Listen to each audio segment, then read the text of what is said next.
Last time on Comics Division.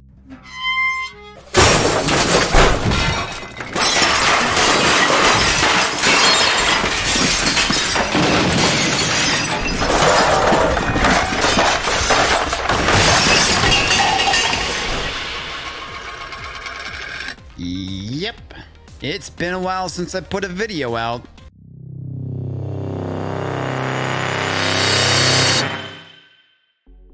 Welcome back, Pixel Nation. Comics Division here. How the hell are you? And oh my god, Comics Division is actually making a video talking about the comic book industry. Did hell freeze over? Well, it is 2021 after all, so I wouldn't be surprised at this point.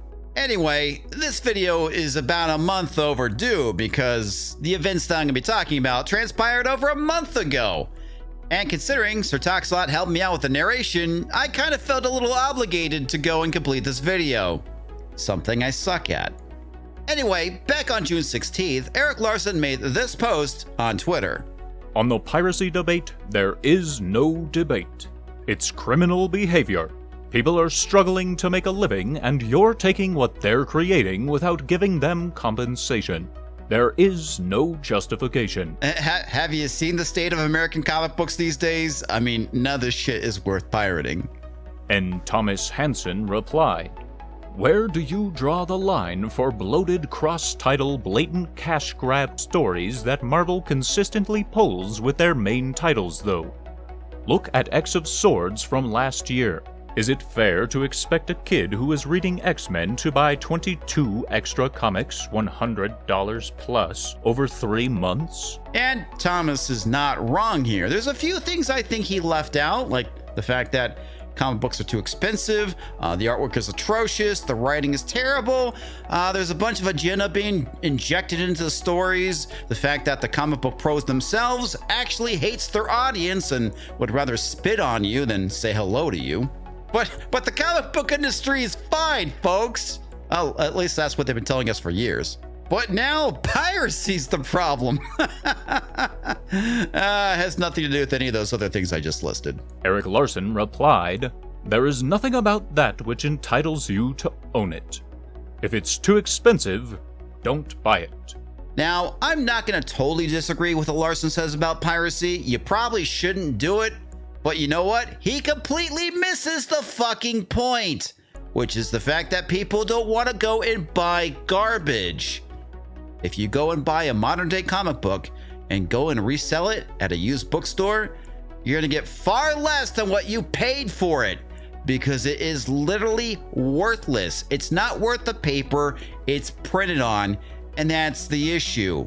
There's a reason why most comic book collectors have gone and moved on to manga. Because it's better, and it doesn't suck, and it's not filled with identity politics, and there's actually good stories to read. Why is this so difficult to understand? I would say that I weep for the industry, but I really don't. And Thomas Hansen replied, "It's less of a problem of entitlement, as it is a problem of a corporate assumption that all consumers are able to withstand that rate of content. Imagine a landlord giving notice that the next 2 months you have to pay them 7 times as much as usual to keep your apartment." Well, you know, BlackRock has anything to say about it. Oops, sorry, wrong channel. These companies are floundering and failing. The threat from upstairs is that they'll go to all reprints and stop producing new material. And nothing of value would have been lost. They're doing everything they can to stay alive. If you can't afford it, do without. Oh, you know what? I got a crazy idea. How about you actually go and hire people with talent? And tell them, don't go insulting customers on social media. Oh, yeah, that's right. That'll never work. And Thomas Hansen replied, "Of course, I do agree with everything you're saying. Stealing from artists and creators is wrong in all scenarios. It was really just a specific instance that came to mind when a company's decision made me scratch my head because it almost inherently begets pirating." You know, there's an irony to all this because the very people that these people pander to are the ones that are going and pirating their books. Your average comic book nerd is not going to go and pirate garbage, but an SJW will. Then Comics Division replied, Oh, I have an idea. Stop creating garbage that nobody wants to buy. Then, maybe your industry would stop floundering and failing. I used to spend around $75 to $99 a week on comics. Now I barely spend $25 a month. The industry brought this upon itself. Oh, and apparently that tweet was so offensive, Erik Larson decided to go and block me over it. Remember what I said about how the comic book pros hate their audience? I guess the truth hurts. And Ironcaster had to say, should have told your fellow creatives to stop insulting customers and mass blocking them by the hundreds. People who were generally fans of their work got caught up in it, and it sent a message that they were not wanted. See Gail Simone, Al Ewing, Dan Slott. Erik Larson replied, pros don't block people for no reason at all. People on Twitter act like complete assholes to pros and then act shocked when pros block them. Nobody wants to be screamed at. And that very same logic would apply to the people who buy your product. And I know, yes, it's technically the comic book shops that go and buy your books.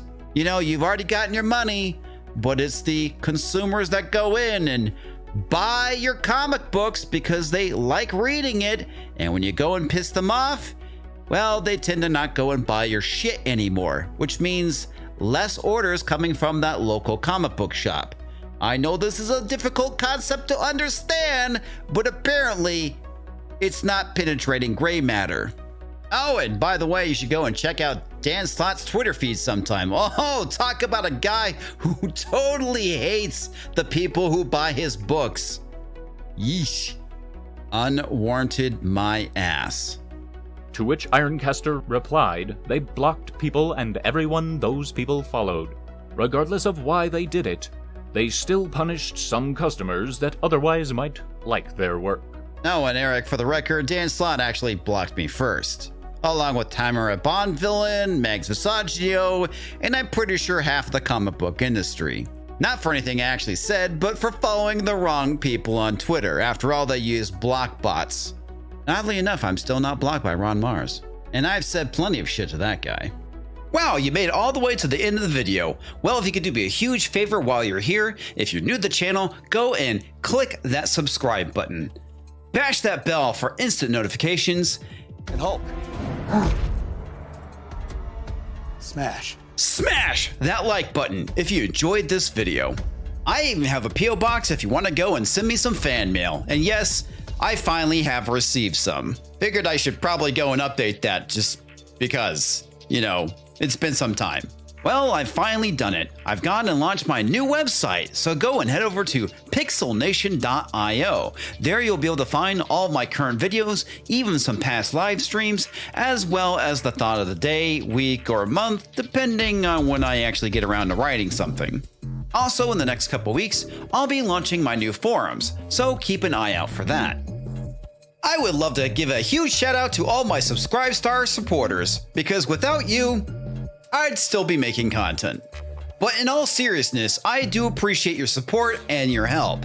And I'd like to give a huge shout out to my big spenders, Toxic Manflu, Margie Smiles, and Roger the Shrubber. And we can't forget the Misplaced Mountain Man, who's a sucker with a lot of dough. Thank you very much, everyone. You guys are awesome.